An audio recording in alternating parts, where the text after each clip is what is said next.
Okay.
Hey, it's Alex Summers from Star 98.9 and the Osceola.com, welcoming you to the Osceola's pregame meet and greet. Every Friday before every home game, we're going to be here on Madison Street on the patio of Tally and Finn. You can see where we are. See the spear behind us.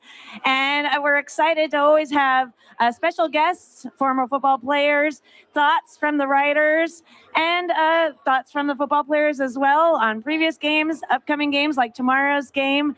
So also a lot of times we have some free pizza and free beer while it lasts, as we're over 21. So you can come on by and say hello if you're watching this. And hopefully we'll see you tonight or maybe the next Friday before the next home game. But right now we got to take you to the sports desk with Arya Masudi. All right, Alex, thank you very much. Welcome to the Osceola pregame show. We love this. You guys ready for football tomorrow? Are the Noles undefeated? Are they going to be undefeated tomorrow?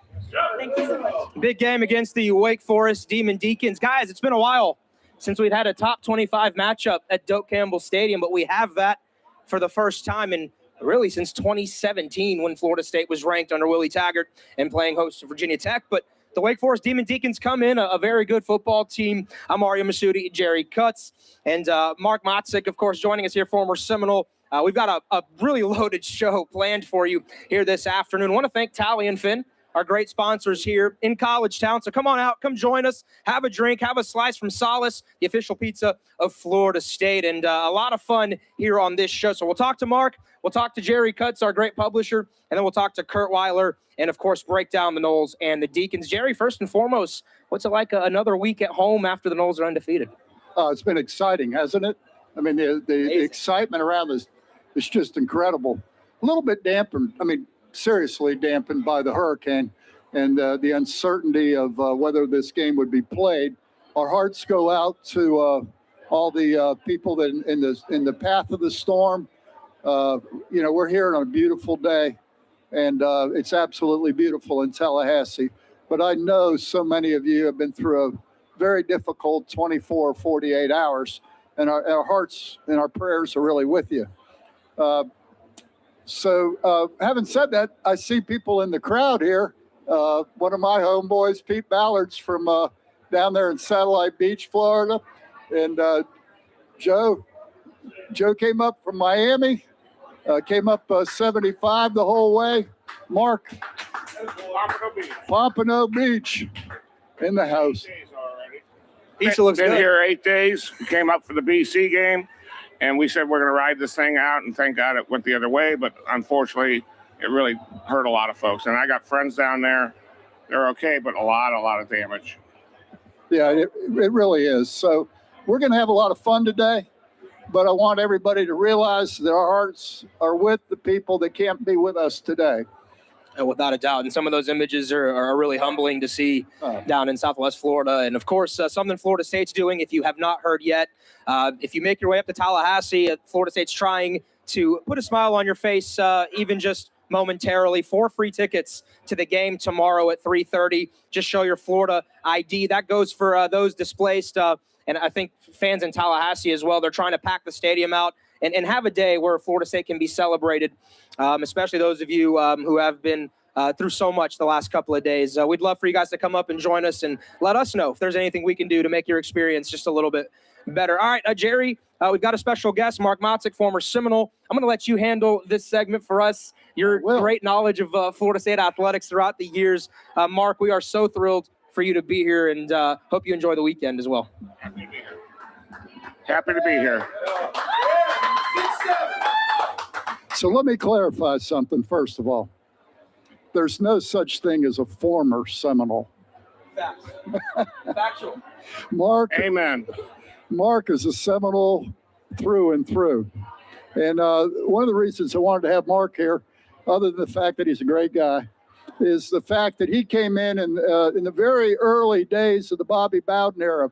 I think, Mark, you arrived here in 1977, Bobby's second year. Yep, his first full recruiting class, and thank God I picked Florida State. Yeah, you're Wyandotte, Michigan, aren't you? Yeah, a long way away. When I came down on my recruiting trip, I saw pine trees. I said, "What's this? What the Where are the palm trees?" Oh, man. Hey, Mark, why'd you pick Florida State? Let's start there. Well, I was from a small school in Wyandotte, Michigan, which is just south of Detroit. Our football program was not very good. We won 2 games my senior year. My junior year, I broke my ankle, had a hernia operation. My whole year was ruined, basically. So Michigan basically stopped recruiting me. Michigan State offered me, but then they slowed down on my recruitment. I didn't hear from them. And it happened to be a sports writer, editor, new Tallahassee. I think he might have been down here. He called my coach and said, you need to, and asked if they could send film because Florida State had heard about me. So that was in December of 76. And in 77, I took a recruiting trip to Florida State. Jimmy Jordan was one of my hosts first night and went down to the coast and everything. It was great. I talked with Coach Bowden. I loved him from the first day I met him. And right at the night before signing day, I was recruited by some MAC schools, Western Michigan, Eastern Central, and so forth. University of Tulsa, the Golden Hurricanes. I didn't want to be a Golden Hurricane. You don't want to be any kind of hurricane. You're right. And so Michigan State came in the night before. We had a school function, and they were begging me to change my mind. I said, no, I'm going to Florida State. And the best decision I ever made. I met my wife here, who was from Fort Lauderdale. My kids went to school. I have 3 daughters. I got some great friends here tonight, Kevin Brown and Frank Blabelski and Vince Wise, Steve Lyons. Frank and Kevin were football managers, and we became very good friends. Unfortunately for me, but You needed some positive influences because I knew the other guys you were hanging out with. yeah, they kind of kept me in check as best they could. Guys like Bonasort and Porowski. Oh, yeah. Paul and I have worked together for the last 25 years. Reggie here, one of my daughters just got married. He married a national champion from Florida State. Austin Barron played on the offensive line. Oh, yeah. Austin And so it was a Seminole party at the wedding in May, and they were there. A lot of my buddies were there, and we had a great time. So, Mark, you and I talked when you were coming off the practice field the other day. I asked you, do you see any similarities between those early Bowden years and what you're seeing today with this Mike Norvell team? Right, I definitely see that. In '77 we were 10-2, 8-3, didn't go to a bowl game. Then we had an 11-0 run in '79, lost to Oklahoma in the Orange Bowl. 1980 we had, I think, 7 or 8 three-year defensive starters, and we went 10-1, lost to Miami 10-9 in the Orange Bowl Stadium. Jim Kelly. We went for 2 at the end of the game, and the pass went off of Jim Burt's helmet, who played for the Giants. We ended up being number 2. We run the table. We beat Pitt, Nebraska first out there, which was the best ever. And then we beat Pitt and Dan Marino and the boys, who was a pro team, basically, 36-22 here in Tallahassee. We beat Florida for the 4th time in a row, first team to ever do that. I hate the Gators, and I hate the Hurricanes. Well, we have that in common. I got to give a shout out to my teammate Rick Stockstill and the Blue Raiders, Middle Tennessee State, and the Tennessee Volunteers. That was the best day ever last week. So just for maybe some of the people that are younger and don't know, Rick Stockstill, who's the head coach of Middle Tennessee State, played here at Florida State. He was our starting. He was 1980 starting quarterback. Jimmy Jordan and Wally Woodham held the reins for a couple years. And then they graduated. So Rick came in, and we were 10-1, played number 2, Georgia's number 1, and they don't pick us to play them in the Sugar Bowl for the national championship. They had Herschel Walker, obviously a great team. And they picked us to play Oklahoma again in the Orange Bowl with the Wishbone.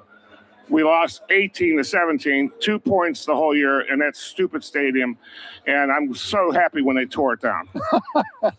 The House of Horrors. Yes. That was an unbelievable. Both those games I was at, and unbelievable. I mean, you guys had Oklahoma beat. You had knocked J.C. Watts out of the game. Right. He comes back in the second half, and they were strictly 2 minutes to go in the game, and they start throwing the ball down the field. We dropped 2 interceptions. I still call Gary Futch stone fingers. Jarvis Corsi in the end zone.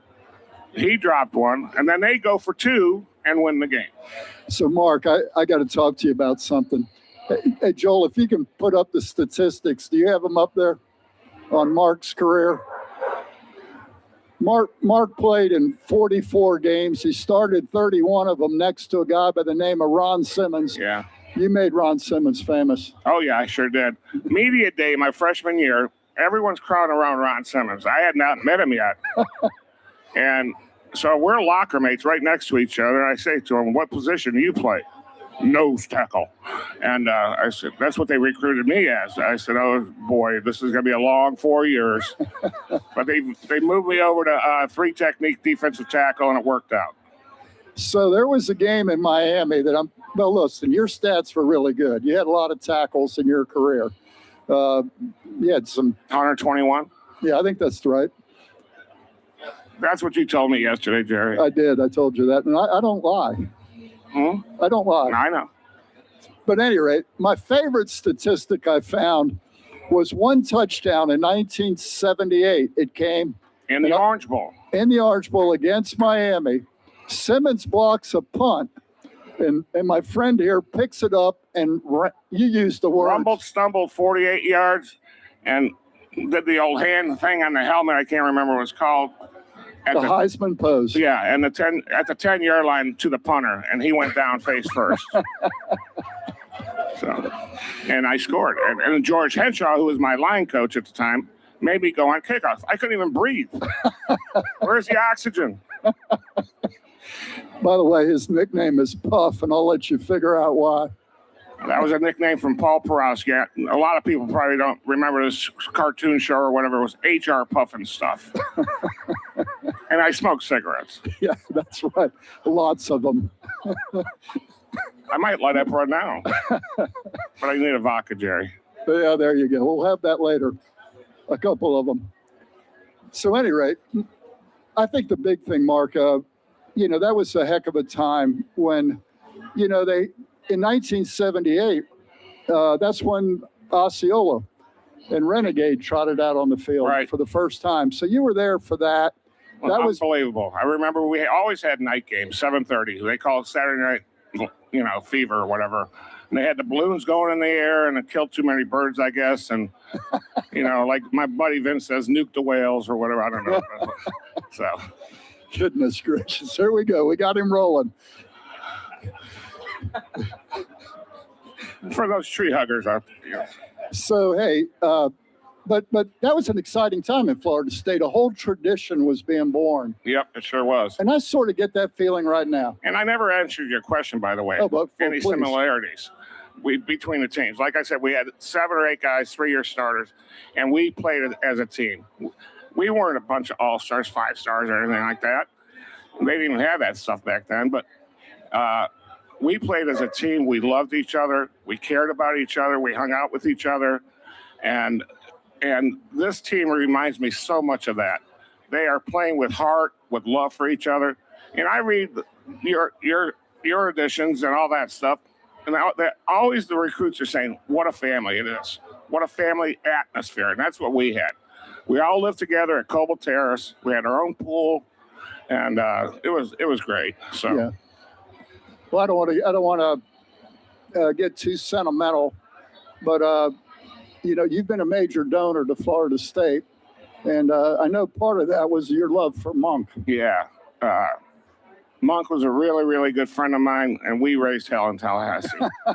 And but when he got that brain cancer, I mean, everyone, we were here for the Clemson game in 2016, about a month before he died.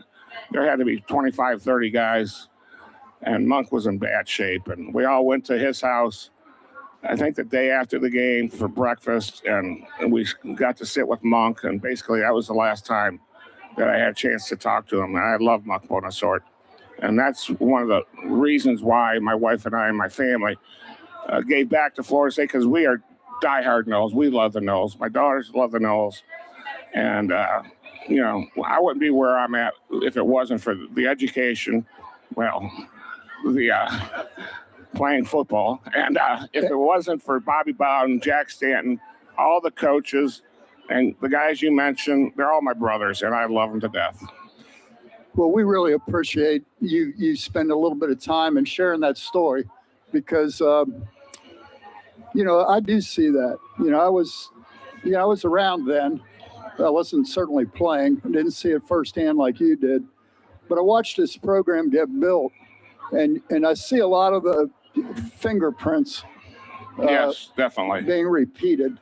Yeah, I mean, he's got the thing rolling. He got rid of a lot of cancer, and he's doing their way now, and the players are buying in. A lot of time the players, we rah, but they're buying in to what he has to say and how he cares about them. We were at the practice the other day, Vince and I, and we were waiting because we were a little early. And they're coming into the practice field, and Miss Carroll from the football office, Norvell was 30 yards away. Hey, Miss Carroll, just genuine, And that's the kind of guy he is, and that's the programming he's building. I'm so happy we have him, so. Thank you so much for taking some time with us. Jerry, sure do appreciate it. Mario, thank you guys very much. Go Noles. Thanks, Mark. Appreciate you, man. I'll see you in a little bit. All right, let's keep this show rolling. Mark, again, appreciate you. Again, we're out here at Tally and Finn in CollegeTown. We got Kush's right behind us. Come have a drink with us. Solace, the official pizza of Florida State Athletics. Come and have a slice with us as we continue our Osceola pregame show here. Bob Ferranti, our great managing editor. We've got a lot of great content that we've been bringing you all week long as the Noles and the Deacons get set for kickoff here tomorrow at 3:30. Bob, welcome.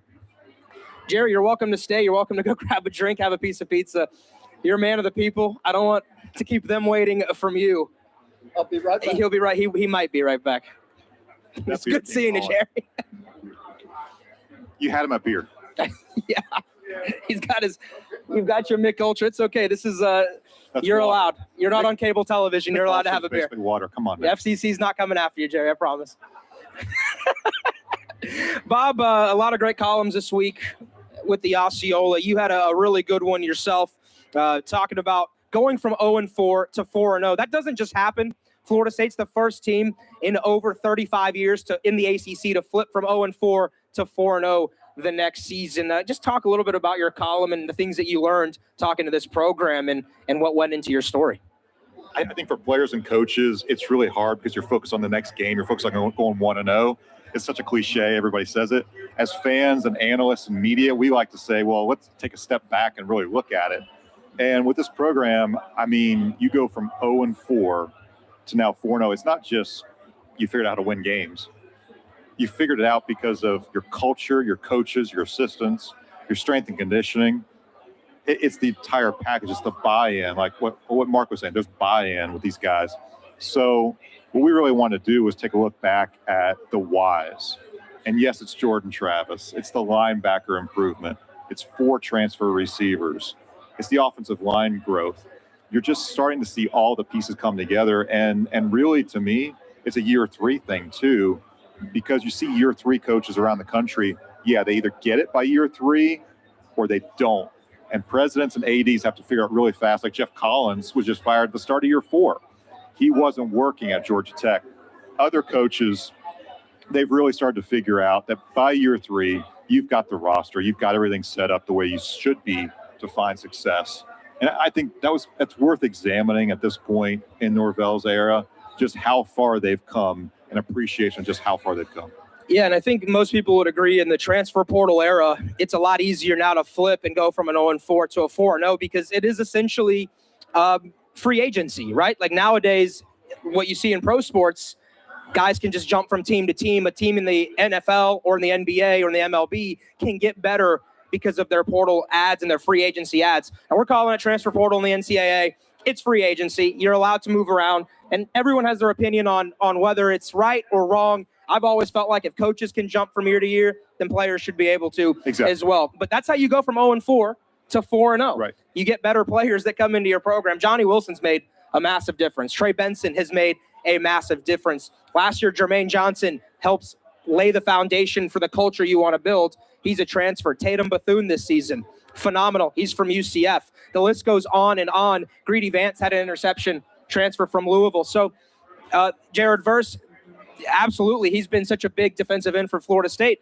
A lot of people are calling Florida State transfer portal U. That's a mouthful, by the way. Jermaine Johnson and then to Jared Verse. So it is possible. The batting average, right? 0-4 to 4-0 is not impossible anymore. Obviously, beating LSU was impressive.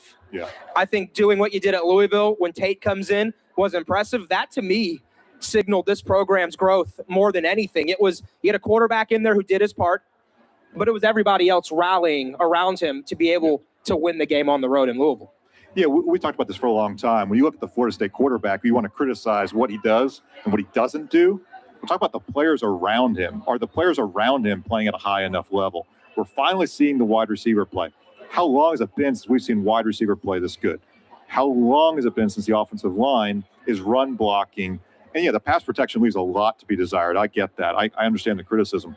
The running game has been really consistent. The quarterback's best friend is you can run that ball consistently. You're not behind the chains. You're not in 2nd and 8 and 3rd and 7. Right. You're in makeable situations all the way through. You're never really behind the chains. I'm happy for Tate. I was one of the guys who wasn't sure Tate was ever going to come through in a situation like that. But it speaks to the belief, the conviction that Mike Norvell has in everybody on the roster. If you're on the roster, on the depth chart, he has seen enough of you in practice to say, you're going to be a guy who can step in a really tough situation and make those plays. And for Tate to do that on the road, that's crazy good, man. I mean, that's a career in one 30-minute moment, right? I mean, it was incredible. Yeah. And I think now going forward, if Jordan Travis does miss any more time at any point in the season, you feel relatively comfortable with Tate getting the ball and being able to lead some drives for you. And the confidence was all he needed. Let's also talk about the culture of the program improving. 0-4 to 4-0. that takes the foundation being there. We heard Mark talk about it a little bit about back in his day in the 80s. Those are guys that really loved playing with each other. And I think you get that sense with this group, a bunch of guys that do love being out there with each other, whether win or lose. I think what your point is about the transfers. Yes, the transfers hit, but they fit in addition to hitting. It wasn't just production. It's these guys are the right culture, personality fit, leadership fit. Why was Jermaine Johnson brought in? Well, yes, he could pressure the quarterback, but he was going to be the leader. Well, he was leading a guy like Patrick Payton, who we're now seeing emerge. He was leading a Derek McClendon. He saw Keir Thomas. Those guys only had 1 year as a Knoll, but what they left behind was not just a 5-7 record and a spot in the NFL roster. It was, yeah, we can show these guys how to do it, how to take that next step in their career. So I think part of the whole package is not just the player development, it's the veterans leading the younger players, it's the assistant coaches leading the younger players and developing. And also to another point that we should make, there are still some guys on the roster who were recruited by Willie Taggart, brought here by Willie Taggart, and they're finding success because the coaching staff cares about them. Right. You know, we're seeing what has Jordan Travis brought, what is Derek McClendon bringing, up and down the roster, all these positions. Look at the running backs itself. Yeah. The running back room is like a melting pot. You've got an Oregon transfer, you know, you've got a walk-on who came in under Taggart, and then Toafili, who was brought in under under Taggart as a commitment, but under Norvell as a signee. So you see the different ways that Norvell can build a program. And I think a lot of people say, well, at what point do you turn the switch and stop leaning on the portal? At some point, you adjust the balance, right? But you're still very much going to lean on this portal because that's where these guys are ahead from a strength and conditioning standpoint, leadership standpoint. It gives your program an elevation. We've seen it in basketball too. I mean, we talked about how the portal has impacted basketball, but from a football conversation, I think you're invested in the portal long term, and that's why your football staffs have expanded too, because you're constantly in that portal weighing, is this guy not just going to be productive, but the right fit for what we want to do? Yeah, and I think the portal's going to be there for Florida State. And really, you look at Georgia and Alabama, they use it too. And then, of course, the Knowles, Hakeem Williams, and Blake Nicholson committing to Florida State. You're going to start seeing those recruits that you can build your foundation on. But also then the portal, you go after guys that I think are impact guys rather than, you're finding depth at each possession. Instead of that depth, you're finding game breakers where, say, like an Addison who goes from Pitt to USC, that's the type of player you're going after. Like a Hurts who goes from Bama to Oklahoma. That's how you use the portal going forward once you build your program and you are getting the 4 and 5 stars to come in, because that will be the foundation. And then you can kind of nitpick at who fits us to take us from maybe an 8 or 9 win team to a 10 win team. And then we're going to be in the playoffs competing with some of those guys. I think too, what's been impressive about 0-4 to 4-0 has been just the culture around the program. The fan engagement numbers are going up on all the fan sites. Tickets are being sold at a different level. Jerry, I know we're going to bring you back on here in just a minute, but you've been hand in hand. Seeing Boston College be sold out last weekend, that would never happened in another season. It was the perfect storm. Teams rising, playing well. Everyone's on a high from the way Tate played at Louisville on a Friday night. You got a night game. ACC Network sends, full house here to basically do their broadcast. And it's been cool. Every weekend now, Friday night block party. Obviously this weekend a little bit different with the hurricane. We're seeing incredible fan engagement week in and week out. I think this was the dream scenario. Like, as a fan, you spend a lot of money, you spend a lot of time in the car getting here or in airports or whatnot. Come up here. You're only going to come up here if you're going to have fun. If you're going to see a competitive team that wins a lot of games, is fun to watch. In 2021, we saw a team that was competitive and fun to watch. This year, they're competitive, they're fun to watch, they're winning a ton of games. You're going to want to come to Tallahassee. It's the ultimate experience when you can be here at Doak, at CollegeTown on a Friday night, hang out with your friends and family. So the energy around the program is what's so cool. And I think, honestly, the recruits and the players see it too. I think it energizes them.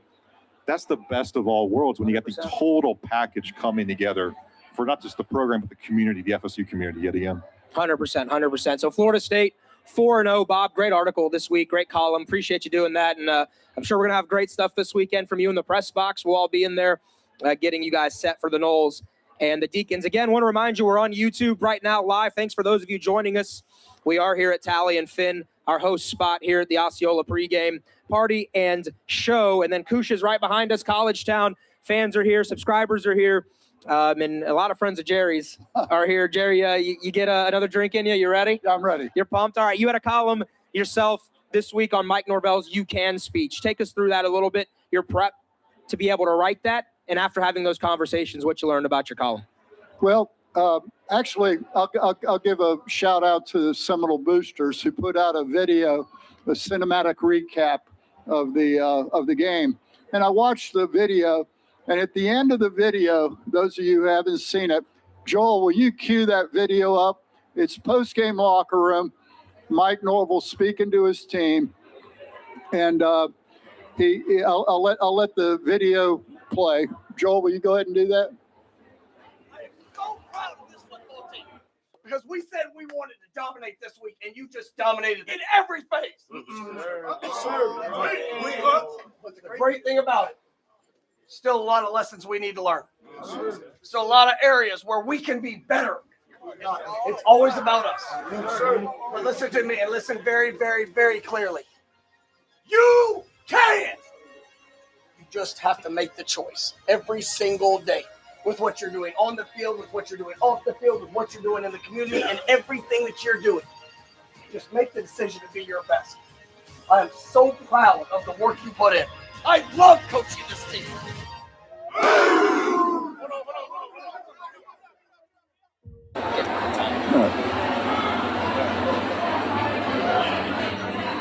So you hear in that speech, they're celebrating a victory.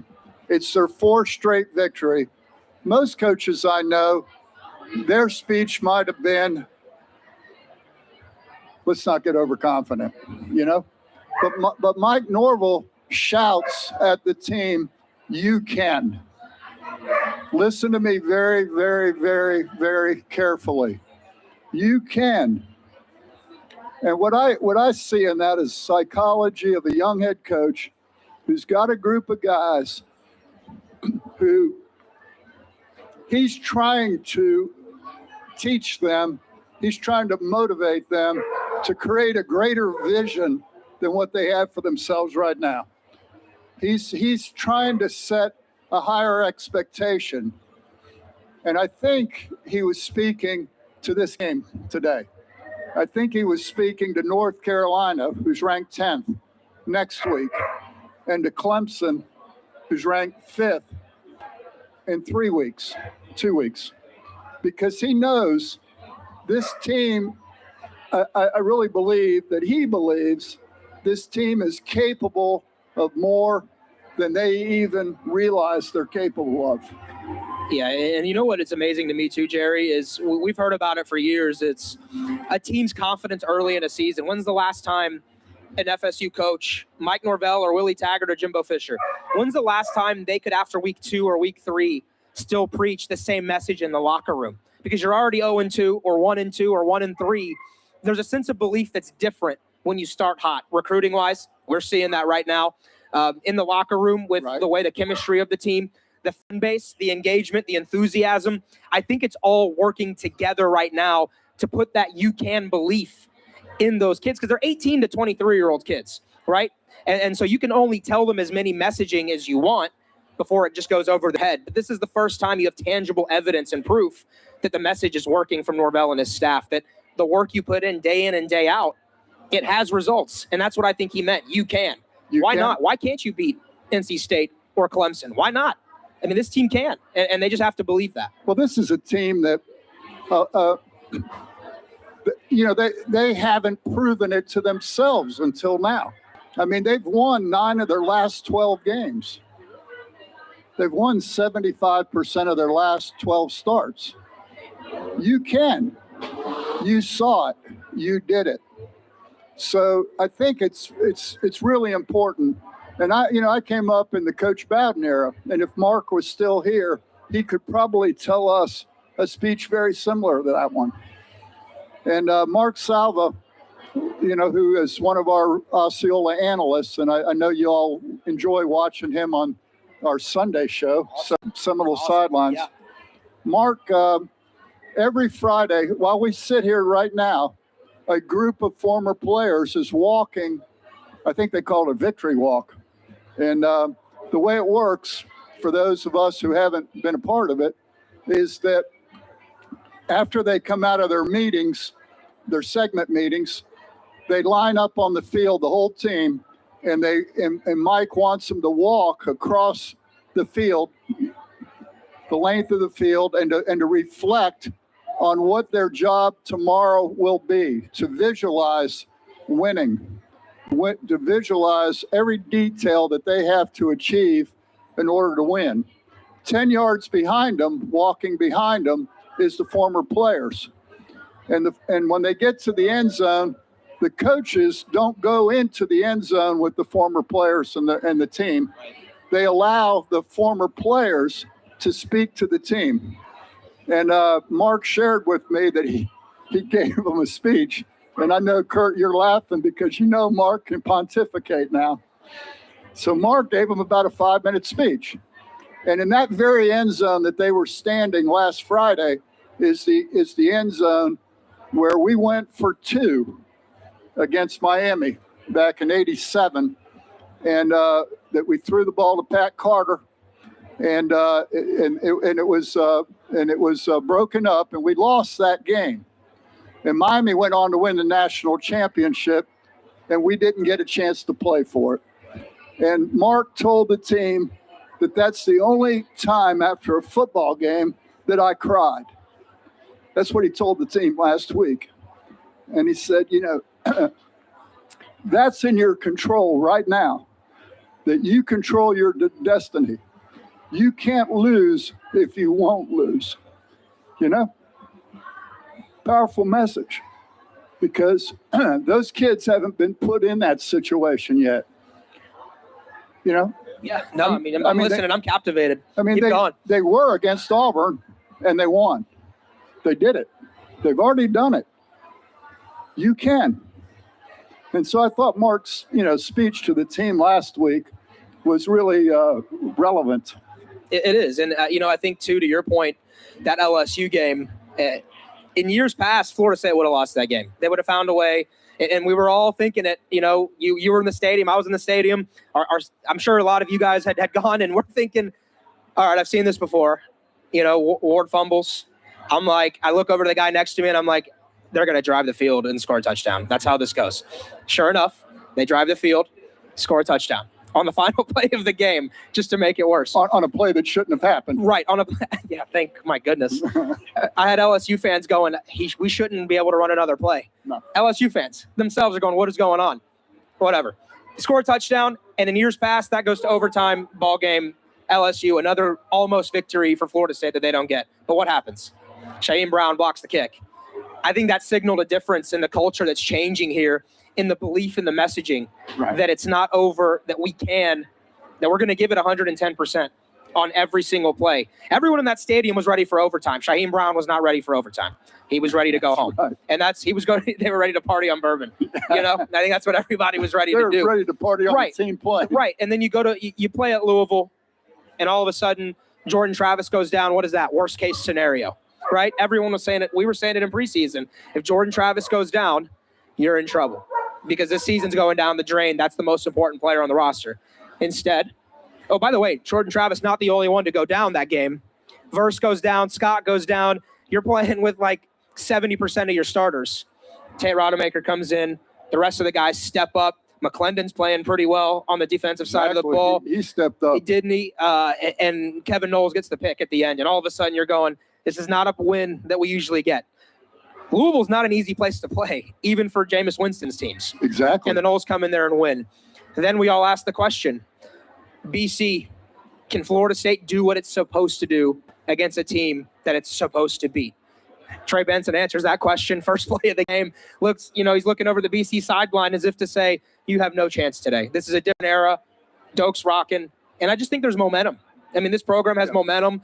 I mean, I don't think there's a guy in that locker room that believes that they're going to lose another game this season. I mean, they have so much confidence right now. Wake's going to be a different animal. And I think we should transition into Wake preview. Jerry, we'll keep you on for 2 more minutes to talk about them, and then we'll bring Kurt and Bob on to finish things off. But Wake Forest going to be a tough battle. I think everybody would agree that's going to be probably the toughest battle of the season. I'm still figuring out if LSU's that level yet. We'll figure it out. But certainly the offense that Wake has, a culture that they've built with Dave Clawson, they believe in who they are. I think I saw something like they have 27 4th and 5th year players on their team. 30, did you say 39? Incredible, right? Incredible. So you got almost 40 players that have been in his program or older kids. They're going to come in here confident. I mean, Wake almost beat Clemson last week. Probably should have beat Clemson, depending on who you ask. And it takes them to 2 overtimes. What are you expecting between the Noles and the Deacons tomorrow?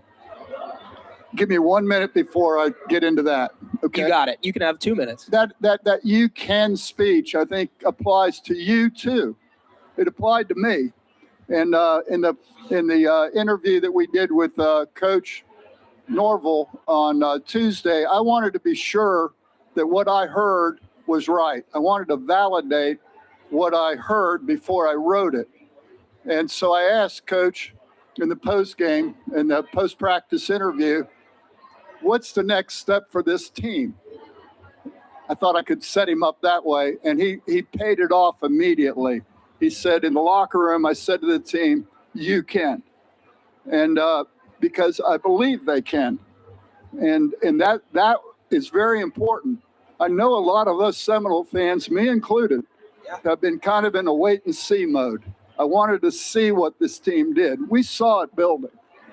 We saw it building at the back half of last year. We saw it in spring practice. We saw it in how successfully he brought in transfer players who fit the culture that he's building. 100%. I mean, guys like Trey Benson, Jared Verse, so many guys. I mean, Travis Jordan is a transfer. We don't think of that anymore, but originally a transfer. And Mike has built that culture. Again, if Puff was here, he would tell you that that's what Bowden did back then. He started in 1976, 7 freshmen after Miami beat us like a 31-0 in Miami. That next week we played at Oklahoma, number 4 Oklahoma. He started 7 freshmen in that game. And that was the group that ultimately went undefeated in 79 with Puff. And so my point is, I think it's okay for you to raise your expectations of what this program, you can, and I think it applies to all of us. All right, let's get on to Wake. No, I wish you would give us these speeches in our staff meetings. We'd be ready to run through a wall for you. But anyway, no, I think when you look at this Wake game, let me take you back a year. We had just gotten beat by by Jacksonville State. Yeah. We go up to Wake Forest and we play what I call a true team. That's what Wake Forest is. They're a team. I mean, you look at their recruiting list, you wouldn't choose theirs over ours, but they play as a team. And that's what Puff was talking about, that he sees that in what Mike's put together. We're now a team. So, my takeaway for the Wake game, and I don't want to bring the experts in here, but my personal take is we turned the ball 6 times against them last year. Yeah, I remember that. We fumbled at the 1 yard line going in. We also had on the money down, 3rd and 4th down, we stopped them, but we roughed their punter. And we gave them what I call an extra possession. Then we had another roughing penalty that gave them another 1st down. So they got 8 free possessions last year. Not so much because they were good, but because we failed, right? Agreed. And so, I don't see that happening tomorrow. I see a team that is hungry. They're not going to beat themselves. If Wake's going to win tomorrow, they're going to have to beat Florida State. Yeah, I mean, it's Florida State not beating themselves anymore. And I think Wake hasn't won in Tallahassee since 2010. I want to say that was the last time Well, this Maybe it was 2008. Well, this is a series where Wake has won the last two, but they've both been in Winston-Salem. Right. We've beaten them here in Doak Campbell Stadium 5 straight times. Right. And I think tomorrow. It would have been 08. Yeah. Yeah. It was 08. And The 5 field goal game ended at like 12-3, I think. I believe that's right. Yeah, I remember it. Yeah, I've successfully blocked that out. That one was brutal. That was a brutal game. But hey, let's get somebody on here who knows more than I do. Kurt, come on up here. And Bob, if you would. You guys share that, Mike. I feel like I'm throwing off the synergy here. No. I feel bad. I didn't do Jerry knows how to laundry since the captivate a last room, time I we were out promise. here wearing the polo. Jerry spent years in boosters learning how to charm people. He knows what he's doing. All right, guys, let's talk more about Wake Forest. Obviously, one of the best offenses in the country coming in. Sam Hartman, first off, we're really glad Sam Hartman's playing. They had a medical condition that kept him out a couple weeks, and I think a lot of people didn't even know if he'd be healthy enough to play football again. Obviously, he's back there, and he's one of the best quarterbacks in the ACC. To me, he's one of the more underrated players in our conference, and we've got a great QB matchup. We've got Jordan Travis going up against Sam Hartman, two offenses that are high-flying, and I think should put up a lot of points. The over-under is like 64, and I think you should take the over on that one for tomorrow inside Doak. Yeah, Sam Hartman just last week, I think, became the 9th ACC quarterback ever to hit 10,000 career passing yards. I mean, he has had that. He played right away pretty much, and he's played a lot of games, and he is quite a quarterback. And I mean, he runs that offense. That's such a unique, the slow mesh offense. He runs it as well as anyone ever has there for Dave Clawson. And yeah, I mean, it will be, I think, the biggest all-around test, that passing game for the Florida State defense. I think we knew how good LSU's wide receivers were, but they weren't on the same page yet with Jaden Daniels. I think that kind of showed throughout that game. I think they already are a little more now, but it'll be a real test. And yeah, I mean, you could see a world where this becomes the who has the ball last type of game. Definitely could, and I'm looking at his stats right now. 64% passing, 960 yards already. And check this out, 13 touchdowns to just 2 interceptions for Sam Hartman. So they know what they want to run. He knows who he is. We said it earlier. Wake's not a team that's going to come in here and try and wow you. They're not going to try and beat you with flash. They run what they run to a precision that's at a high level and as well and good and efficient as any team in the country. Yeah, I think when you look at Sam Hartman, he is exactly what Dave Clawson wants in a quarterback to run the slow mesh. And Mark Salva did a good job of explaining the slow mesh. If you watch the tailgate show that they did on Thursday, it's up on the side on the Osceola. You know, Mark really does a good job of explaining what the slow mesh offense is, why it's so difficult for defenses to pick and choose how you either load the box or not, how you defend the receivers or not, how your safeties play. Are they up? Are they back? Whatnot. The one deficiency with Wake Forest, I think, that's really interesting compared to last year, they're not very good on third down. It's really dumbfounding. This is a team that was a top 10 third down conversion team last year. This year, they're about 60, about middle of the FBS. So if you're looking at a game on Saturday and say, well, Wake is in 3rd and 3 and 3rd and 2 a lot, Florida State better shut down Wake in those situations. And maybe hope that Dave Clawson doesn't want to go for it on 4th down too, because Clawson may be thinking, what are my analytics here? Do I go for it on 4th down or not? Florida State, conversely, really, really good on 3rd down defense. So I think we always look to the money down. That's the reason why Norvell calls it that. But really the ball game might come down to those money opportunities. And is Florida State able to come through the stop? Or does Wake Forest extend the chains? It feels like a game 1st to 40 wins. I think you want to be Florida State getting 1st to 40, not turning it over. But man, this has the feel of a fun game for sure. It really does. And then, you know, Kurt, I think too, it's going to be important. Both teams are going to move the ball. Yards tomorrow, I don't think you need to focus on how many yards Wake gets or how many yards Florida State gets. Once you get into the red zone, I think Florida State's got to tighten down the hatches, so to speak. Try and force Wake into field goals. If they want to decide to go for a 4th down, see if you can't stop them there once they get inside the 20-25, because that might be the difference, is who converts in the red zone, because it does seem like both teams are going to be able to get up and down, at least in between the 20s. No, for sure. And I mean, part of it, Wake, I mean, they'll take a lot of deep shots, and obviously that's a little taken away in the red zone. There's not as much space. You should be able to compact that a little tighter. It'll be interesting to see, I mean, the secondary, how they respond there. I mean, that coming into the year was a real strength for Florida State. I mean, how many how many red zone scores was in a row? It was like over 30 coming into the year, and then it got snapped against LSU. But I think it's still an area. I mean, I think it's where I think Norvell's creativity as a play caller shines offensively. I think he comes up with some really innovative stuff there and kind of creates opportunities. And you look at the other side. I mean, how does Florida State? Yeah, because if you're trading scores, you're Florida State all day. If you're trading sevens for their threes, you take that all day. But it will not be easy. I think. I mean, you talk about how to approach them. I mean, how do you handle it defensively? I think you try and take away the pass as much as you can. I think you try and make them run the ball. They haven't been great. I think really since they lost Kenneth Walker III, that hasn't been the strength of that team. So I think you if you are able to make them hand it off, because that's so much of the slow mesh is every play has so many ways it can go. It's dependent on what the defense does. And so I think you can dictate that a little bit and try and make it be the ground, not through the air. Let me ask you this. What are the chances that Fabian Lovett and or Jared Verse can get in a game tomorrow?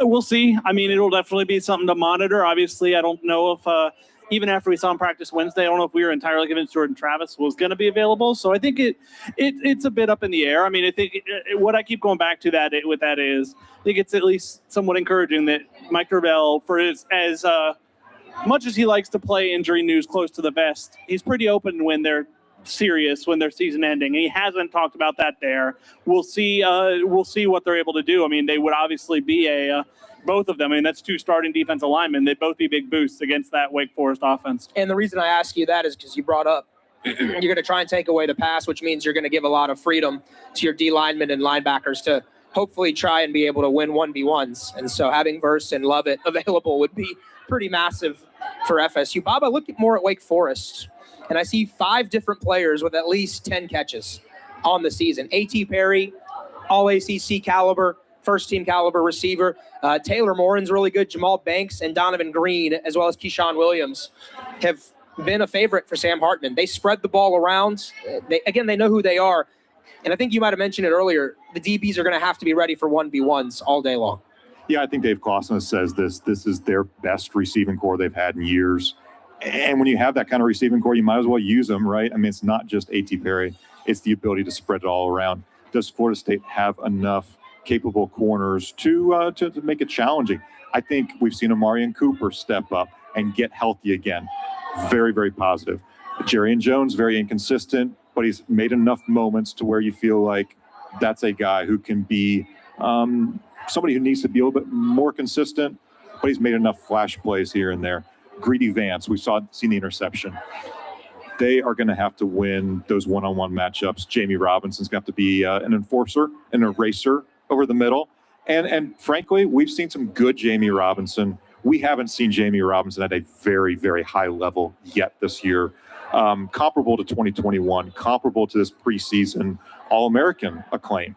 If this is the type of game for him to make some receivers going over the middle feel a little bit uncomfortable with their back turned to the ball, am I going to get hit by a Jamie Robinson? That's a big point. That's a big point right there. I think, too, last thing I want to mention about Florida State's defense, and then we'll start talking about FSU's offense going against Wake's defense. I saw a stat, I believe, today by David Hale of ESPN that said Sam Hartman is completing over 75% of his passes when teams blitz. So if tomorrow you don't see Adam Fuller send numbers towards the quarterback, and not that Florida State blitzes a ton already. I think they're like 4th lowest in the ACC at this point through 4 games, but you don't want 1v1s for Wake. As best as you can, you don't want to send numbers and have those gaps behind your defense that Hartman has seemingly been able to exploit. So FSU is going to have to be patient on defense. You might give up some soft stuff, but again, you got to tighten the hatches in the red zone and try and win the field goals for touchdowns battle, if you know what I mean. Beyond, I mean, obviously Sam Hartman being as good as he is against the blitz, and really this is 2 quarterbacks who are both good against the blitz, because we've seen Jordan, when they bring extra pressure, what he's able to do with the escapes and stuff like that, and the plays he makes. But I think beyond that, I think that Dave Clausen wants you to blitz, because part of it is it's a numbers game, and it's like if our guys can block your guys, it frees up something else. And so, yeah, I mean, it is it is a game. I mean, the slow mesh is really going to test really the discipline of Florida State's linebackers is a big thing. And I think that's a reason why you feel better about that linebacker room with Tatum Bethune, with Kalen DeLoach continuing to improve, with DJ Lundy. I mean, we saw Amari Gaynor getting in a little bit this week. Wonder if he's available in some capacity. I think the improvements we've seen in that group from a year ago when you're playing Wake Forest, and I don't think they were ready for kind of some of the slow mesh stuff, I think can make a difference for the defense. Yeah, so if, again, Wake Forest really good, and defensively now for the Deacons, they've struggled on that side of the ball a little bit. Do you think Florida State, Bob, can run the ball and try and be able to set up the pass, or do you do it vice versa, try and pass first and then set up the run? I'm a believer that this team is going to run first. Identity is to run. It's the strength of your offensive line to run. Now, all that said, you've got the receivers. You got to go out there and use them too. Use your play action. Using the play action when you've already set them up with the run, go pass over the top too. You're going to see a lot of one-on-ones, I think. Johnny Wilson downfield, Malik McLean. We never know which receiver is going to emerge. I think somebody said this. I'm not sure who it was, but would you have bet that Darian Williamson would have been the breakout receiver last week? I don't think anybody would have bet any amount of money on that. So the cool thing is, I'm not even sure Ron Dugans knows week to week which receiver is going to be that guy. And that's a good thing for this staff. I think the balance of Florida State is finally in an area that you really, really like. And in a game where you don't want a shootout, but it's going to be a shootout, you have to be balanced as best as you can. But also, like you guys were talking about earlier, 6 turnovers doesn't cut it. 1 turnover or less is probably going to be the max for this team because every possession has to result, ideally, in a field goal, a touchdown, or a punt that really pins the opponent pretty deep. It feels like Florida State's going to try and slow the game down tomorrow the best they can, manage drives, try and take time off the clock, because Wake's going to probably try and speed it up, try and maybe run 80 to 90 plays. I think right now Boston College couldn't really do that just because they were so deteriorated on offense, but Louisville had a lot of success against FSU in that first half, especially of getting the play count up and running close to like 50 plays in that first half. So I think that's something Wake's been comfortable with in the past under Clausen, and they may try and run that again. So FSU going to have to be efficient. I think, Bob, you're right there. You can't turn the ball over when you're trying to play the efficiency game.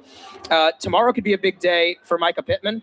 We'll see. He's yet to really have that breakout game. He does all the little things right, catches a tunnel screen, blocks well, and he's sure-handed. He's solid. But I think there's a game, and it might be this one against Wake, where he shines in the slot. Yeah, I mean, Micah, I think you're right in that he hasn't had that breakout. He hasn't been one of the 4 to lead a game. He's probably been the most consistent. I think he's felt like 2 to 4 catches a game, whereas I know Johnny Wilson after the big game at Louisville, I think only had 2 catches for 12 yards last week, was pretty much a non-factor. I knew drew a lot of attention from Boston College that opened things up for other people. But yeah, I think Mike is a candidate. I think Malik McLean is a candidate. We talked about him. He hasn't been that guy yet this season. We saw really as a true freshman last year what he's capable of, and he's carried that over for them. And truthfully, we're talking about the receiver guy. I think the run game is going to be a heavy dose. I think the area where, I think Wake Forest especially, they've recruited some Florida kids. Skill position talent is pretty good. I think where Wake Forest can't match up, you saw it last week against Clemson, is in the trenches. And I think that's where, it hasn't been a great run defense. I think Liberty ran for about 5 yards a carry on them. And so I think the world is there, especially with kind of the 3-headed monster. And I think we've seen with how relatively fresh FSU's kept its running backs, where Trey Benson maybe coming in the fourth quarter, having only had 8 or 9 carries, and he's going against a defense that's faced 75 plays. I think that can really play to their advantage late in the game. All right, Bob, how do you think Jordan Travis plays tomorrow? I feel like we haven't seen him quite be unleashed with the legs yet. Yeah. Maybe they save that for NC State or Clemson, but could we see Jordan Travis have yet another big game tomorrow against Wake? I think what I like about Jordan Travis this year is he picks and chooses his spots really well. And he does slide. He is sliding better, I think, than in past years.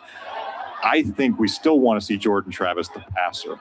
And I think we still want to see what he can do as far as just rhythm passing. Mike Norvell saying this week he's throwing and completing passes very well. 2 receivers in rhythm. It's his first, second read. I think Jordan wants to prove to the world that he's a passer. He likes to say it on Twitter. He likes to hashtag it. It's the evolution of a quarterback who, quite frankly, our first impressions of him that spring when he arrived, he was bounce passing 2 receivers. His evolution, his development, Tom Luganbill saying on the ACC network this week, I'm not sure we've seen a player in college football who's made a bigger progression through his career. Luganville saying, I played this position, but in 2018, 2019, I didn't think this guy could play at the Power 5 level. Now we're talking about Hartman versus Travis, and it shouldn't be quarterback versus quarterback, right? But they're the number 1 and number 2 quarterbacks in the conference. I'm not sure anybody 4 years ago would have said Jordan's up there, but now he's putting his team in a really good position to be there. All right, I think we should get into some predictions for this game. Got a couple minutes before we hit 7 o'clock. Confident. I love it. All right. Kurt, you got the mic first. Florida State, Wake Forest, 3:30 on ABC. Who's winning this one? Give me a score. It's hard to pick against Florida State right now. I mean, there are plenty of reasons you could see with how good that Wake offense is, with some issues at time. I mean, before the Boston College game, we really didn't see the defense play a complete game, I would say. But I'm not going to pick against this team. I think they're confident. I think they're confident the right way. I think it's confident without being like, oh, we're 4-0, so we're back. But the Boston College game was big evidence of there will be no resting on laurels with this team. There will be no well, we've shown enough this year. I think they are still hungry. I think they know how important this stretch is, and I think they started. Give me Florida State 38-30. I like it. Bob. I think the first team to 40 wins. I think it's Florida State. I think it's like a 41-38 type of game. I think this team is better than last year. Linebacker play, receiver play. They're not turning it over as much. They're taking it away more. They're a better third down team. You look at all the positives. The one negative is you have no idea until game time. Can you have Fabian Lovett? Can you have Jared Verse? It's a big difference. And now for all Patrick Payton's positives, and there are, he's not experienced at facing a slow mesh. Frankly, Jared Verse isn't either, but you want to have experience in a game like this. I do think the linebacker edge goes to a Tatum Bethune and a Kalen DeLoach and an improved DJ Lundy. I think Florida State has just enough, 41-38. I like the pick. I think I'm on the same page as you guys. Florida State playing well. I think they want to prove to the country. There still seems to be a little bit of disrespect right now for Florida State. It seems like no one's buying them 100%. They're kind of walking on eggshells. Like, let me make sure FSU can do it against Wake Forest. It's a 3-game stretch coming up where we're going to find out if Florida State is a good football team, because I do think FSU has proven this is a good football team. Or are they a great football team? We'll find out in these 3 weeks. I took the over on the points. Bob, I'm with you. I think it's going to be a shootout. I don't think either team stops the other. Hear me out. You guys have been giving Ryan Fitzgerald a tough time for the last couple of weeks. Some of it's been deserved. Fitzgerald, game-winning field goal. Florida State beats Wake 45-42. He's the hero. I got the Noles in a close one. Defenses don't stop each other, but we're going 3 for 3 on the Noles. Yes. All right, want to make sure you guys know again, our hearts are with you, those of you in Southwest Florida and Central Florida that have battered the Hurricane Ian throughout the week. It's been incredible to see the support around the state of Florida. Florida State's trying to put a smile on your face if they can. 4 tickets to tomorrow's game. Show up to Dick Hauser, show your Florida ID, and you get 4 tickets to the game. Seminole fans, pack it out. Dave Clausen, for whatever reason, compared FSU to Vanderbilt. And the spear, or he didn't even call it a spear, the thing that explodes when it hits the grass. Thanks, Dave. It's a high-class education you had there at Wake Forest. I know that's a rich school and they're private, and the thing that explodes. The thing will explode tomorrow. It's called a spear. It does not explode. Florida State's offense will explode. Come join us here at CollegeTown. We're Italian Finn. Have a drink. Have some pizza provided by Solace, the official pizza of Florida State. Bob Franti, thank you very much. Kurt Weiler, thank you very much. Jerry Cutts, forever grateful. Thank you guys for coming here this afternoon. And this has been the Osceola pregame show. Kickoff tomorrow at 3:30. Joel, you're the man. You can sign us off. YouTube Live. We're out.